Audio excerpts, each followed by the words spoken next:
Hi, Mystery Recap here. Today I'm going to explain a horror drama film called The Bad Seed. Spoilers ahead. Watch out and take care. At the beginning of the movie, we see a 9-year-old girl named Emma Grossman watching a cat drowning in a fountain through her room's window. She closes the blinds and goes on with her morning routine, showing no remorse to the drowning cat. Emma lives with her widowed father named David Grossman. She is an excellent student and a well-mannered kid. However, she seems to have no human emotions. That day at breakfast, Emma tells him of her ambition to win a citizenship award at school. As the two talk, Emma's aunt, Angela, comes in. She informs David of a new babysitter she has found for Emma. It turns out that Emma's previous babysitter suffered an unfortunate accident. As they talk, Emma points out the dead cat in the fountain. David brings the cat out, but Emma seems void of any emotions about its death. That day at school, a wasp scares the children as they study. As the students retreat in fear, Emma bravely takes a glass and captures the wasp to let it fly outside the window. Meanwhile, David interviews a babysitter named Chloe. He likes her portfolio of work, so he hires her. Chloe seems to be interested in David. Back at school, Emma's classmate, Katie, is playing when she bumps into Emma, who helps her get up. Their teacher watches the events unfold. It looks as if Emma is trying to be compassionate to win the citizenship award. That night, Emma practices smiling in front of the mirror. The following day is the award day. David dresses up Emma and drives her to school. All the parents and students are seated in the audience when the teacher announces that Milo has won the citizenship award. Emma is beyond disappointed. When David talks to Emma about Milo's win, she says that she was the one who deserved it and begins insulting Milo. She apologizes when David looks at her disapprovingly. Sometime later, when no one is watching, Emma takes Milo to show him a cliff nearby. When Milo suggests returning, Emma walks towards him, and the screen goes blank. Later, when Milo's parents ask her if she has seen him, she lies and says she hasn't seen him since the bonfire. Suddenly, two girls come running from somewhere, screaming for help. All the parents run to see Milo has fallen off the cliff and drowned in the ocean. His father carries his washed-up body and tries giving him CPR, but Milo is dead. The following morning at breakfast, David asks Emma how she feels, but she completely ignores the fact her friend died the day before. Later, the new babysitter, Chloe, comes to the house. That night, David isn't home. Emma finds Chloe in David's room stealing some of David's medicines. Later, as they watch movies, Emma confronts her about the drugs. She promises to not tell David if Chloe does what she wants. Emma then orders her to get her an ice cream. Chloe calls the little girl a bitch, but does what she says. The following day is Milo's memorial. After the ceremony, everyone is crying except for Emma. David talks to Milo's parents, and finds out that the medal is missing. They assume that it sank in the ocean. Just then, Emma begins to cry too. It is as if she is pretending to be sad in front of Milo's parents. When they come back home, David is worried about Emma's behavior. When he folds Emma's laundry that day, we see that Milo's medal is hidden under Emma's mattress. David looks through the pictures of the award day, and finds several pictures of Emma glaring at Milo. He suspects that his death has to do something with Emma. Later that day, Emma's teacher, Mrs. Ellis, and a police officer visit David to talk about Milo's death. Mrs. Ellis claims that someone had seen Emma with Milo in the cliff before his death. Emma listens to their conversation from the door. She fakes falling on a vase and hurting herself to stop the adults from talking. Seeing that Emma is hurt, Mrs. Ellis and the officer leave.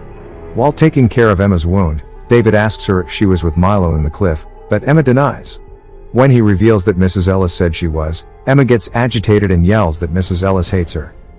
The following day, Chloe goes to their side house where David is working.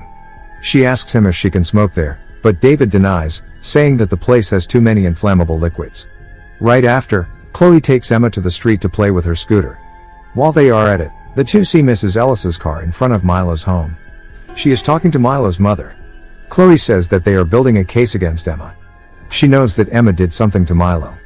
However, the little girl acts like she doesn't know what Chloe is talking about. When they come back home, they continue the conversation. Chloe tells Emma that if they find out what happened to Milo, they will sit Emma in an electric chair. This scares Emma, but she still doesn't admit to doing anything. Later that day, Chloe is looking for Emma around the house, when we notice the wasp nest that had been in the ceiling of the outhouse is gone. Then, we see Mrs. Ellis drive away from Milo's home. As she drives, a wasp distracts her, which almost causes an accident. She continues to drive when the camera pans to the back seat. The wasp's nest lies there. Emma has put the nest in the car to try and kill her teacher.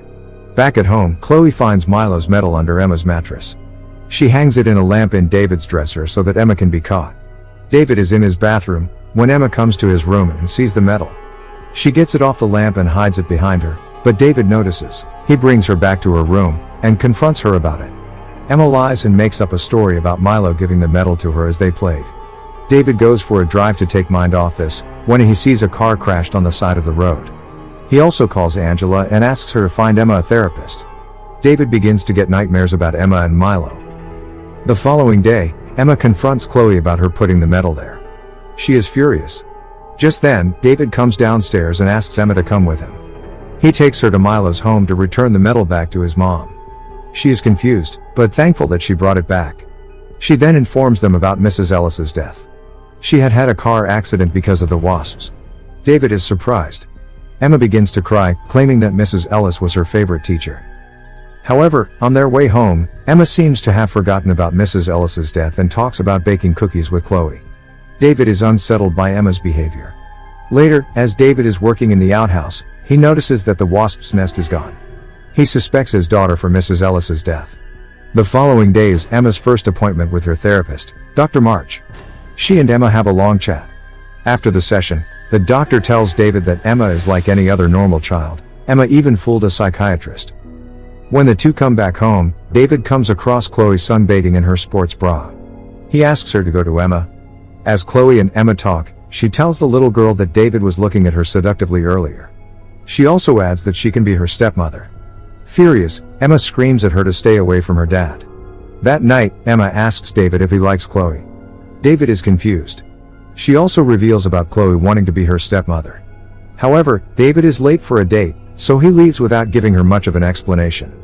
Sometime later, Chloe hears a noise as she is watching TV. She goes looking for Emma, but cannot find her anywhere. She looks at the outhouse through the window and sees a shadow there. She goes out to look for her. When she gets into the outhouse, the door closes.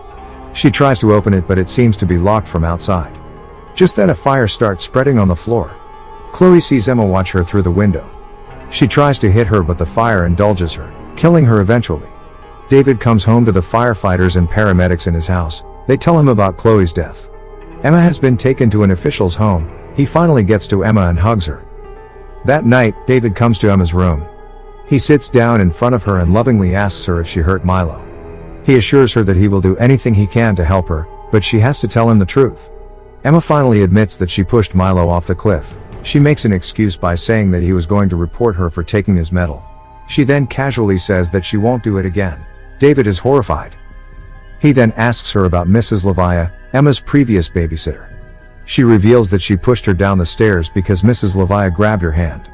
She then claims that Levia should have been more careful. Emma gets progressively aggressive as she talks. When asked about what she did to Chloe, she yells at David and blames Chloe for trying to be her stepmother. David is anxious. He cannot believe that his little daughter can commit such a horrible crime. The following morning, the town sheriff calls David and says he wants to meet Emma. However, David makes an excuse about her being sick. He then takes her to their lake house far away. Their housekeeper welcomes them. Later that day, the sheriff calls David again to inform him that the fire was set deliberately by someone, but they don't know who. Seeing that his daughter might get caught, he is anxious. David has a gun with him at the house. He looks at it now and then, thinking if he can put it to use to solve the situation. The following day, as David is asleep, Emma comes into his room and kisses him. She closes all the windows and turns all the gas stoves on in an attempt to kill her father. Emma then goes by the lake and stays there. Just then, David wakes up and smells the gas filling up the house. He quickly opens the windows and turns the stoves off. He sees Emma outside at the lake and realizes that she has tried to kill him. He walks up to her and asks her why she did that. Emma replies that if something happened to him, she gets to go live with her aunt, Angela, who actually likes her. David holds her hand and calmly takes her into the house. Then, we see David crush his medicines. Later, he brings Emma a cup of hot chocolate. The two drink the hot chocolate together and David tucks her to sleep. When he comes back to his room, he calls Angela and tells her everything about Emma's wrongdoings, but she doesn't believe him. He apologizes to Angela and vaguely tells her that he has no other options. It turns out that David had added drugs in Emma's hot chocolate in order to overdose her, so that she doesn't kill more people. But he doesn't tell Angela this. That night when he is asleep, Emma enters his room. She holds a gun in his hand and points it at himself. She fires, but misses, sending the bullet to the pillow beside David. The noise wakes him up and he asks her how is she still alive. Emma replies that she had switched her hot chocolate with David's. Seeing that she was about to kill him, David leaps to snatch the gun from her hand. Emma quickly takes his phone and calls 911. She then runs away to the bathroom as David follows her with the intention to kill her. Emma tells the 911 operator that her father is trying to kill her. David breaks open the bathroom door and points his gun at Emma. Just then, the housekeeper appears behind him with his rifle. When David is about to kill Emma, he shoots him instead. Emma watches as her father falls down to the ground and dies. The police arrive too. Cut to the following morning, and Angela arrives at the scene. She tells Emma that her dad was probably sick. The movie ends as we see Emma hug Angela and smirk, with a cold predatory look on her face. Subscribe for more videos like this, turn on notifications, and leave a like to help the channel out. Thank you for watching.